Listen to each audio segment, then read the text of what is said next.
రోజు చాలామంది patients, friends reports మీద రిపోర్ట్స్ పంపిస్తూ ఉంటారు వాట్సాప్లో. కనీసం పేషెంట్కి ఉన్న రోగ లక్షణాలు కూడా చెప్పరు. ఆ టెస్ట్ చేయించాం, ఈ టెస్ట్ చేయించాం, ఆ రిపోర్ట్స్ చూసి ట్రీట్మెంట్ చెప్పేసే అంటారు. అసలు ఏమనుకుంటున్నారు డాక్టర్స్ అంటే రిపోర్ట్స్ చూసి ట్రీట్ చేయాలా? యాక్చువల్గా చాలా చాలా చాలా పెద్ద బ్లండర్ మిస్టేక్ అది.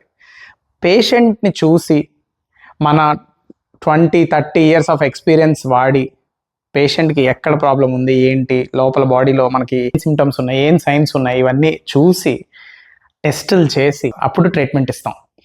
కానీ ఇప్పుడు మన యంగ్ జనరేషన్ అంతా ఎలా ఉన్నారంటే డాక్టర్ని కలవకుండా ఫస్ట్ రిపోర్ట్లు టెస్ట్లు చేసేసుకొని ఆ తర్వాత డాక్టర్ని కలవటం కూడా లేదు.